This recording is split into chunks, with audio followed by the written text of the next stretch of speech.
Assalamualaikum warahmatullahi wabarakatuh. Selamat siang, selamat beristirahat bagi yang tengah istirahat, selamat makan siang bagi yang sedang makan atau baru mau makan.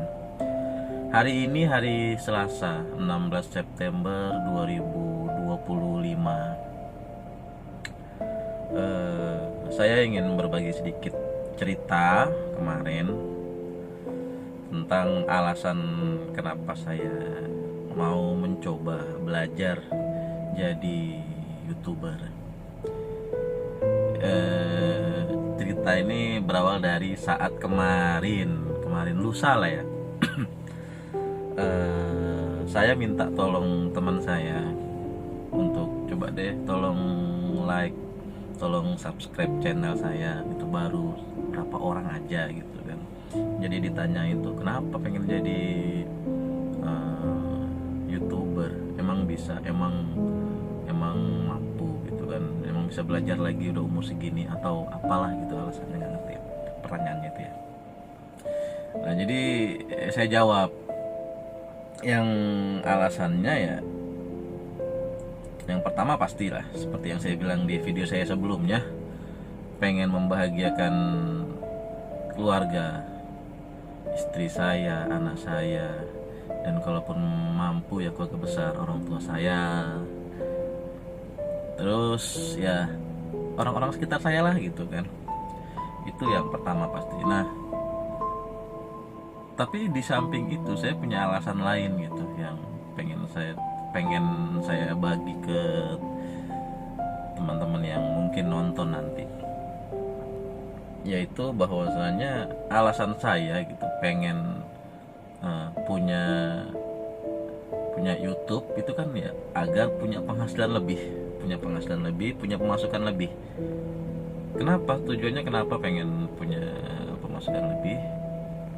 Ya selain yang tadi pengen bahagiain keluarga dan sebagainya macamnya itu, yang lain yang lebih, yang nggak kalah penting itu saya pengen bisa berguna buat orang. Bukan dari cara saya bikin konten yang enggak, maksud saya gini, saya sudah ngalamin yang namanya pinjam uang, terus yang namanya dipinjam uang juga sama teman. Saat saya minjam uang ya kerasa kan, pasti kan kita nggak punya uang, makanya kita minjam, itu berasa banget kalau kita lagi nggak punya uang. Tapi percaya nggak, sesakit-sakitnya kita saat kita minjam uang, lebih sakit lagi perasaan saat ada keluarga atau teman, terutama teman yang sudah pernah nolong kita, itu minjam uang ke kita tapi kitanya nggak punya uang. Itu rasanya lebih sakit daripada kita yang nggak punya uang terus minjam sama orang. Perasaan bersalah, perasaan pengen balas budi gitu ke mereka yang sudah nolong kita tapi kita nggak mampu, itu rasanya Allahu Akbar, sakit banget. Saat ada temen, rekan kita atau keluarga mungkin, atau nggak usah jauh-jauh, orang tua lah gitu, saat lagi butuh, ada nggak uang buat ini, ada nggak uang buat itu kita pengen nolong tapi kita sendiri nggak punya gitu. Aduh, gimana ya jelasinnya? Itu kayak berontak banget di hati, pengen gitu. Kadangkala sempat sharing sama istri gitu kan, si Fulan minjemin kita sekian, si Fuan minjemin kita sekian. Ya saya sadar diri gitu, saya nggak punya apa-apa, takutnya nanti pas mereka butuh kita nggak punya apa-apa, jadi kita cuma punya ini nih, contoh BPKB motor nih gitu, misalkan si Fulan atau si Fuan nanti minjem sama kita, kita nggak punya uang, kita gadai ya gitu. Soalnya gimana ya, minjem uang itu kan sebenarnya bukan perkara nominalnya gitu, bukan perkara jumlahnya, tapi perkara balas budinya gitu. Contoh kita minjem uang 50.000 gitu, 50.000, ya insya Allah kita bisa balikin gitu 50.000, tapi bukan itunya yang dinilai gitu. Nah tapi apa namanya, perasaan dibantu saat kita lagi butuh itu yang sangat bernilai bagi saya gitu loh. 50.000-nya kita bisa kasih, kita bisa kembaliin, Tapi perasaan ini loh, perasaan apa yang waktu dia bantu kita, perasaan bahwa dia tuh care sama kita, itu kita mau balas itu, kayaknya kita mau berbuat baik sebanyak apapun ke dia, kita nggak akan bisa membalas kebaikan si dia itu, tulusnya dia itu gitu loh. Jadi makanya saya pikir eh, saya harus punya pemasukan lebih, mungkin bahasa kasarnya saya harus punya uang banyak untuk bisa melakukan itu semua. Memang benar, uang itu nggak bisa dibawa mati, katanya ya, katanya uang itu nggak bisa dibawa mati. Tapi kalau kita ambil pola pikir yang lain, uang itu bisa dibawa mati. Caranya, caranya yang kita harus tahu.